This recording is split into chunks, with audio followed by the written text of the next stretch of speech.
Chris Command, next question, and it's for Mr. Fisher.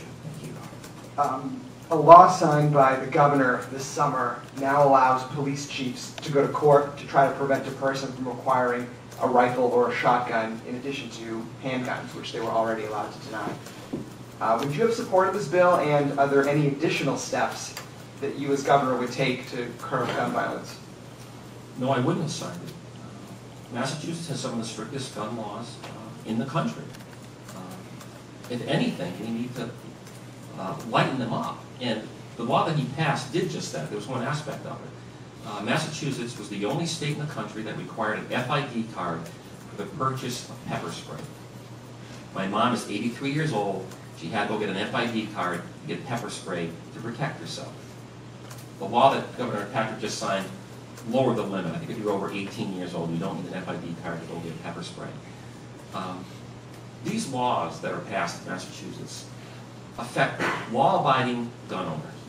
They do nothing to prevent gun violence. We need to enforce the existing laws that we have.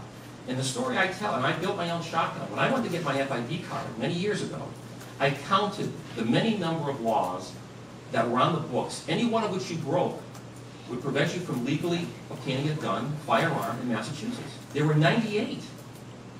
98. So the moral of the story, I tell people, if you want a good neighbor, find yourself a law-abiding gun owner, because they have to be squeaky clean. They've already been vetted by the police chiefs of Massachusetts. Mr. Baker? Yeah, I would have signed that law. There were three things I was looking for in the discussion and the debate about guns. The first was for Massachusetts to connect itself to the National Mental Health Database for purposes of doing background checks, which I think everyone, including many of my friends who own guns, felt was a good idea.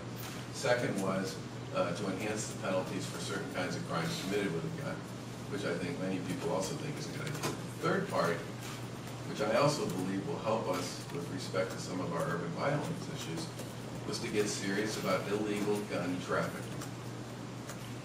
Law-abiding gun owners, in many cases, in most cases, almost all cases, are absolutely not the problem.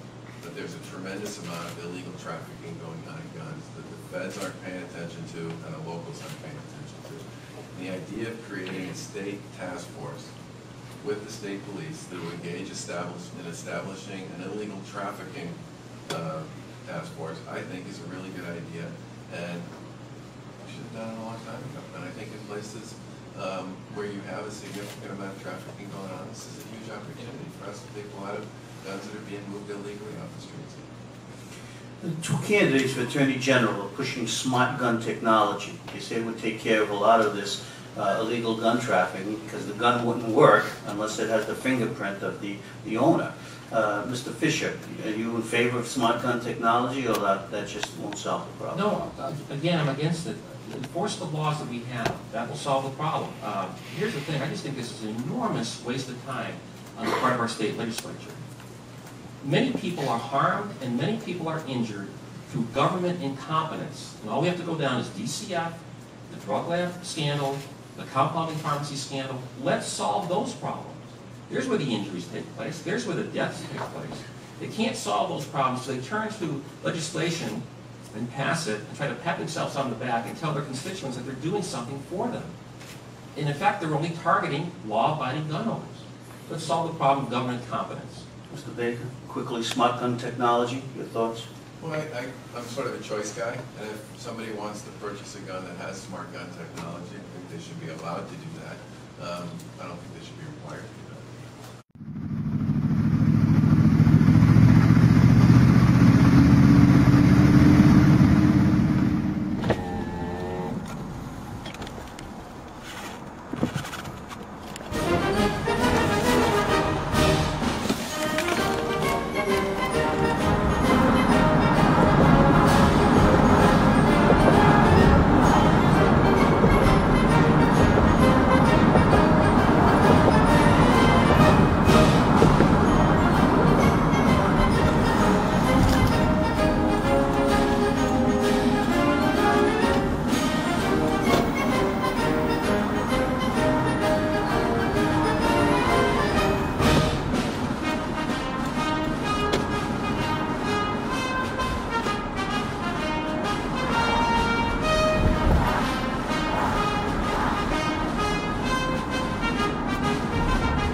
I could park here for the debate.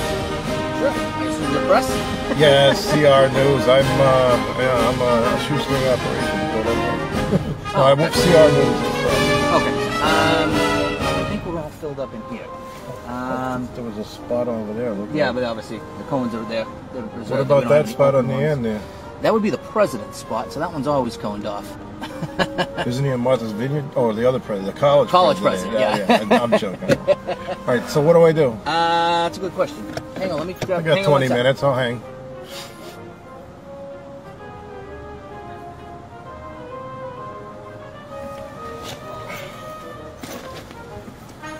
Just follow her. Okay, great. Thank you very much.